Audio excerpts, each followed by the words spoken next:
So then you get into the Ultimate Fighter. So I'm doing that Ultimate Fighter calls. Was that what season of season 10, biggest season they ever had? Yeah, because that was my big break. Were you the first heavyweights? The first season was the first heavyweights, and then the season 10 that I was on is the most watched series of all time. I will say I did watch it. Rashad, Rampage, and then we had Kimbo Slice on there, Roy Nelson.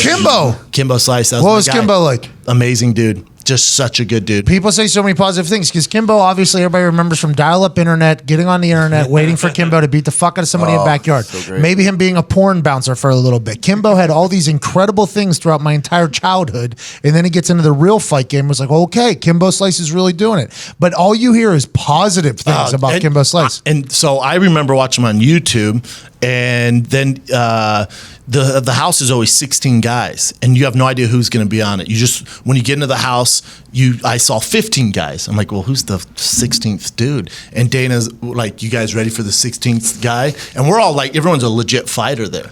And how many fights have you had at this point? I had 2. Before that, oh, good. 2 fat guys. So I just call it 2 fat guys, dude. 2 titties.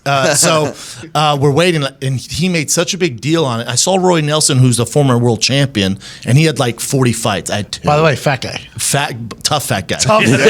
Skilled, tough fat guy. The toughest fat guy. The toughest fat guy of all time. People would say. So yeah, and he was a former world champion. Had over 30 fights. I have 2, so I'm like, well, that's not good. And I'm looking around, and I'm like, I wonder who it is. It's gonna be some big name, like tough, like a Fedor or something like that, or some huge experienced guy. And they brought in Kimbo Slice. And then what sucks is, and I think it rubbed some people the wrong way, is right when they bring you in, I knew him just as Kimbo Slice, the backyard brawler. The camera zooms on me. I go, oh, fuck that guy.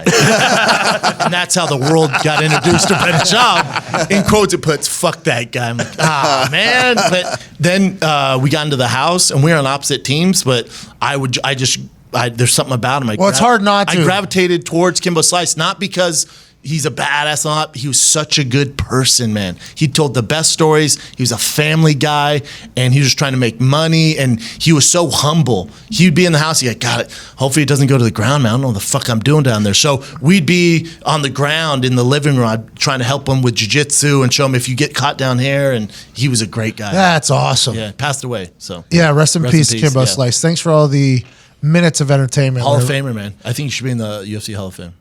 All right, me too. Yeah. I don't know for what he did in the UFC, but for his fighting history, I think he should be. Yeah, just for his fighting history. Yeah, I think so, what too. he did for the game, he should be in the Hall of Fame. He popped that one guy's eyeball out in the back. Oh, yeah. Magnificent. Him and that cop in that padded room that one day. That cop beat him up, right? It was a war. Remember he grabbed him? Oh, it was a war. Yeah. It was watching Kimbo Slice walk into somebody's backyard like, yo, you fucking ready, bro? It was awesome. Also terrifying.